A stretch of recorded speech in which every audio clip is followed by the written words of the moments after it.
going to be arranged in any particular fashion. But you can see the individual chromosomes versus seeing the chromatin that's already present there. And so, let's see, let's do a couple more. So this guy, he's kind of fallen off the page, but he would be another prometaphase. Because the DNA is condensed, you can see the chromosomes, they're just not arranged. This would also be an example of prometaphase. This guy would be prometaphase, so with this guy, so with this guy. And so when you start to see the chromosomes, or sorry, the chromatins start to condense, like here, this is going to be prophase, and then once they're in prometaphase, they're going to actually be able to see those chromosomes.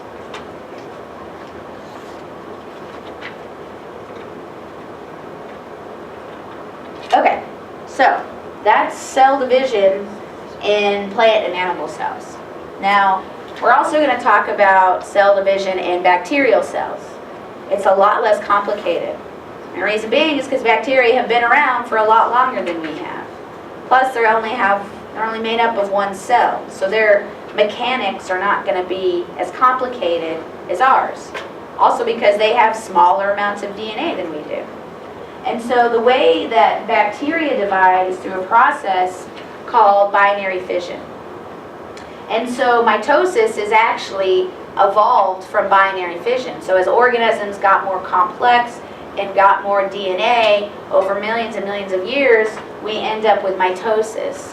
Whereas organisms that were first here on the planet, like bacteria, they're going to have these more simpler mechanisms to divide their DNA. So what's going to happen in binary fission, first thing that has to happen is you have to replicate your DNA, right? For the same reasons you do it in eukaryotic cells. If you have a bacteria that only has one set of DNA and you're making two cells, somebody's not getting all the DNA that they need. So again, just like in eukaryotic cells, we're going to replicate our DNA, or the bacteria are going to replicate their DNA. After you make a copy of the DNA, you're going to have one copy attached to this end of the bacteria, and the other copy is going to be attached at the other end of the cell. And then this bacteria, it's going to start to elongate. And as it elongates, remember, it's got the copies of DNA attached to it. So the DNA is moving into opposite ends of the bacteria as the bacteria starts to elongate. And then eventually, it's going to pull apart so far, you're going to end up with DNA in both sides, and then again, the cell is going to kind of pinch, and so you're going to end up with two daughter cells that are exactly the same. So binary fission is preemptive to mitosis. And so mitosis actually evolved from this process that we see occurring in bacteria. Okay, so back to the kind of big picture of the cell cycle. We already mentioned that the cell cycle is involved in regulating when a cell enters into the cell cycle. It regulates when it goes into S phase, when it goes into G2, and all the rest of the stages of the cell cycle. And so it's really important that we have a mechanism to make sure that everything is going smoothly and that there hasn't been any mistakes in any of these processes. Now, these are called checkpoints, and there's several different checkpoints along the cell cycle that make sure that, for instance, your DNA got replicated correctly, that your cells underwent mitosis correctly. And so there's all these, just think of literally like a checkpoint. You go up to a checkpoint, you say, am I clear to go through? And if they say yes, then you'll move on to the next phase. And if they say no, then you will leave the cell cycle. You'll go fix whatever problems are wrong, and then you're allowed to re-enter the cell cycle. So that's the whole idea of checkpoints in general. And we're going to talk about a couple different ones. So there's the G1 checkpoint, there's also the G2 checkpoint, and then there's the M checkpoint. The G1 checkpoint what this purpose is, it's determining whether or not the cell is ready to go into S phase. So we have our cell over here that's outside of the cell cycle. He's going to be in this G0 phase. And then when he enters the cell cycle, he's going to be in G1. So he's going to go through G1, he's going to grow and do all the things necessary to get ready and to prepare for S phase. And then as long as all those processes went according to plan and there weren't any mistakes, that checkpoint will say, okay, go ahead, you're ready to go into S phase. And then it'll go into S phase, it's replicating its DNA, and then it'll get to this G2 phase. It'll enter into G2, and then there's a G2 checkpoint. Before you can go into mitosis, this G2 checkpoint makes sure that your DNA replication doesn't have any mistakes or errors in it. It also makes sure that everything that was supposed to get ready in the cell for cell division went according to plan. And so if everything's peachy, if everything's good, then that G2 checkpoint will say, okay, you can go into mitosis. And then after it goes through mitosis, it's going to come across the final checkpoint, which is the M checkpoint. The cell's not going to be able to leave the cell cycle until it makes sure that everything happened according to plan in mitosis. And so these checkpoints, all they are is they're just a series of proteins. And so these proteins are getting signals from a cell determining whether or not that cell is ready to progress into the next stage of the cell cycle. And so at the G1 checkpoint, again, yeah, you can just kind of think of it as a stop sign. So if the cell receives a green light at the checkpoint, then it's going to be able to move on and go into S2. But if for some reason something is gone awry, if something's gone wrong in the events preceding or during G1, then the cell will have to leave the cell cycle. So it'll go back into this G0 phase. And then it'll work on fixing whatever those issues are. And then once it's fixed those issues, then it will come back into the cell cycle and go to the checkpoint again. And then hopefully this time it'll get the green light because you fixed everything by kicking it out of the cell cycle.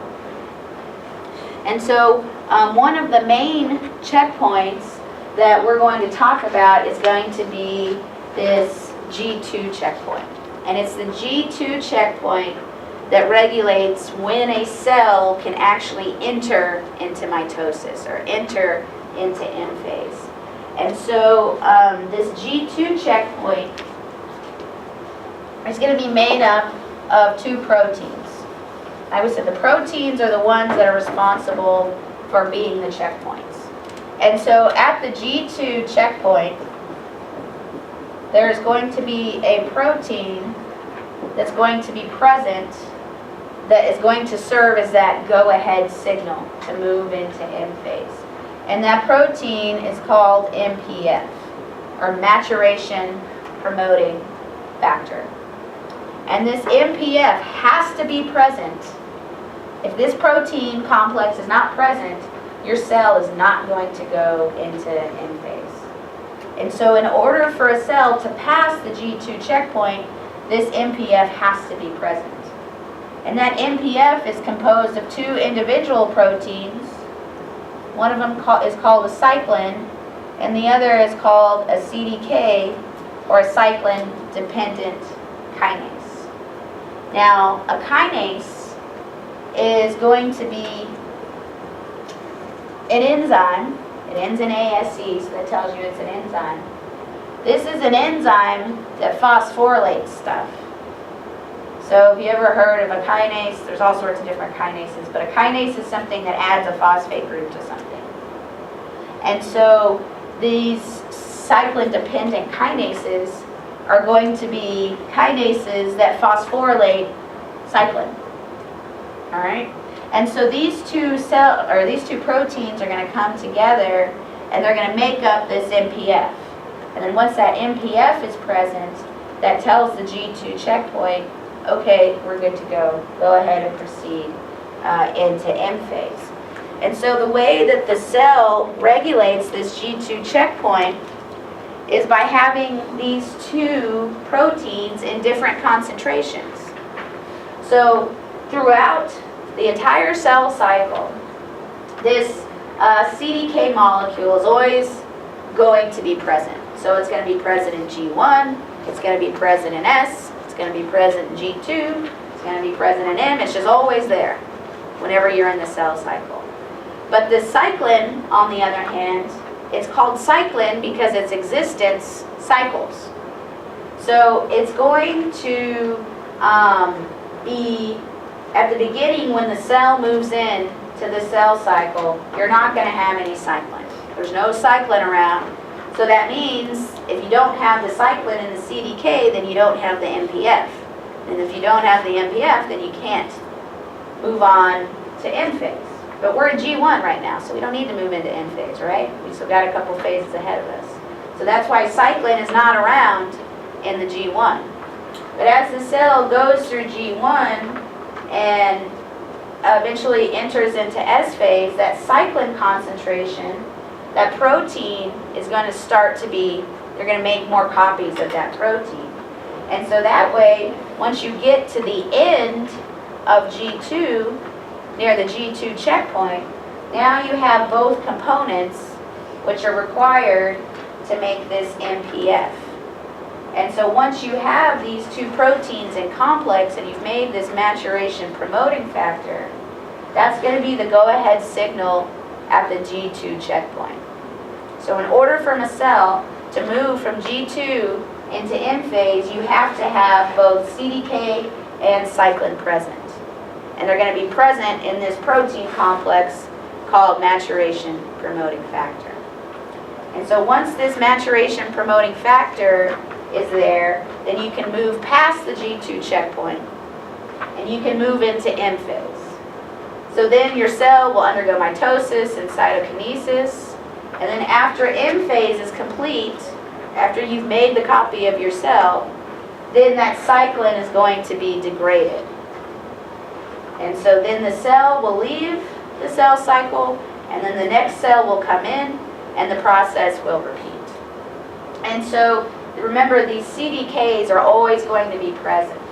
And so it's the cyclin that's going to vary in concentration at different points within the cell cycle. And so if you look at the correlation between MPF activity, all right, and cyclin concentration, MPF activity, in other words, the presence of MPF is going to increase as the concentration of cyclin increases. And then after M phase, that cyclin is going to be degraded, so the concentration is going to go down. So if you don't have any cyclin, you can't have any MPF activity. And so MPF activity correlates to the concentration of cyclin. And so we said that cyclin disappears after M phase. So in G1 and S, you still have little bits of cyclin. And then at the end of S phase and in G2, this is where this cyclin starts building up again. And then it peaks at G2, which is where you have this checkpoint. And it's still going to exist during M phase, and then once you've made a copy of your cell, again, the cyclin's going to degrade, and so forth and so on.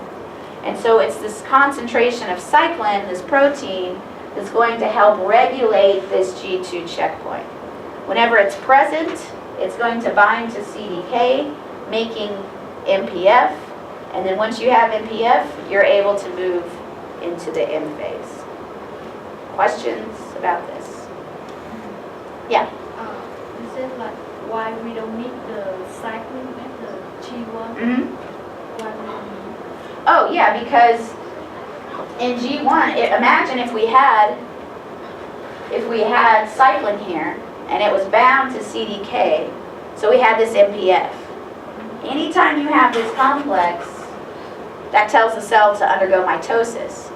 You don't want to undergo mitosis before you've replicated your DNA, right? So that's why this cyclin, or half of this MPF, isn't around all the time. Because if it was If you had this around the whole time, then your cell would be constantly undergoing mitosis, which is not good.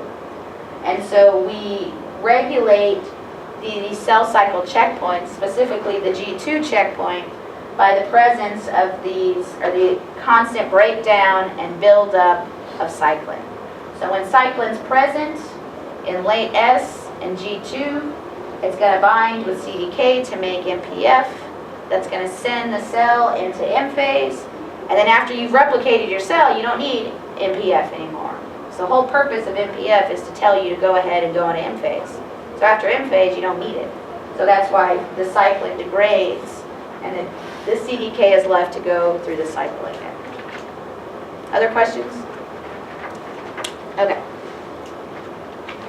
So the cell cycle is directly related to cancer, because what is a tumor? What is cancer? Uncontrolled cell growth.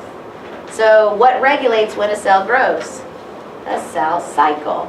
So a lot of times when people have cancer, it's because something's wrong with their cell cycle. Maybe there's a mutation in one of those checkpoint proteins. Maybe there's a mutation in one of those MPF proteins. So there's all different places within the cell cycle that stuff can go wrong. And so whenever you have mutations or some sort of mistakes that hinder the ability of the cell cycle to function, you're always going to be at risk for developing cancer. And so almost every single cancer, and each cancer case is individual. Cancer is so complicated it's not even funny. So if both of y'all had the exact same cancer at the exact same stage, they would still be totally different from one another. So that's why it's so hard to cure cancer, because it's not a one-size-fits-all kind of disease. But anyways, there's, in almost every single case of cancer, there's a gene that's called P53. And P53 is it's called a tumor suppressor gene. So when this gene is on, it's suppressing tumors, which is a good thing. Now, every single, I say every, but I'd say 99% of cancers have a mutation in this P53. And this P53 is one of these proteins that are involved in the cell cycle, help regulating the cell cycle. So if you have a mutation in P53, which suppresses tumors, when you knock out that gene function, it's not going to be suppressing tumor formation anymore. So that's kind of one of these little getting started points that can get you leading towards the direction of cancer. Just because you have a mutation in P53 doesn't necessarily mean that you're going to get cancer. But if you do, that's a pretty good early indication that, yeah, you might be looking at cancer in the future. And so this is why we have genetic counseling, where they'll sequence your DNA and look for markers like this to determine or try to foresee what kind of diseases you might be facing in the long run. So just like women who have a family of breast cancer in their family, breast cancer is caused by a mutation in these BRCA genes. There's BRCA1 and there's BRCA2. And so familial breast cancer, you're going to have a mutation in either one of those. So if you have a family history of breast cancer, it's a good idea to go get genetic testing done. And then that way you can determine if you have the mutation or not. Do you remember that controversy with, what's her name, the blonde chick with Christina Applegate, actress? Anybody? Anyways, she got a double mastectomy because she found out that she had a mutation in BRCA1 or BRCA2. Even though she was never diagnosed with breast cancer, she, I guess, took stuff into her own hands and prevented it before it could even start. So anyways, you can use these different markers to determine your potential for cancer in the long run. But nonetheless, the cell cycle is related to cancer. So if you have problems with the cell cycle, the likelihood is you're going to somehow get into this uncontrolled growth. And so when you have these mutations in the cell cycle, it makes the cell, it's very difficult for the cell to leave the cell cycle. So remember, we said that for any given time, one particular cell is going to be actively dividing 1%. And so if you have a mutation and somewhere along the cell cycle, that's going to go from 1% to 100%. And so that's how we get this uncontrolled cell growth, which will eventually lead to a tumor. And so in this example, we're looking at breast cancer. And so this tumor is a direct result, more than likely, of some sort of mishap in the cell cycle. And so that tumor will continue to grow and continue to divide because it's stuck in the cell cycle. It can't stop dividing. And then eventually, if it gets bad enough, it will start to metastasize. And metastasizing is when you have it move to other parts of the body. And so what happens is you have all this cancer tissue, all these tumor cells, and you might have a couple of them sneak into the blood vessels. So once your cancer cells are in the blood vessels, you're screwed, because those cancer cells are able to go to every single other part of the body. And so you want to try to kill this cancer before it can metastasize, before it can spread. And it spreads by entering into the blood vessels and into the lymph system, which both go literally to all corners of your body. And so it's possible that these cells can get into it, go lodge into some other part of the body, and then setting up a new tumor. So that's what we're talking about when we say metastasizing or a malignant tumor. A malignant tumor is one that's going to eventually metastasize. Now, we also have a kind of non-harmful tumor called a benign tumor. And so these benign tumors, they're not as out of control as the malignant ones. They're still dividing, but they're dividing at a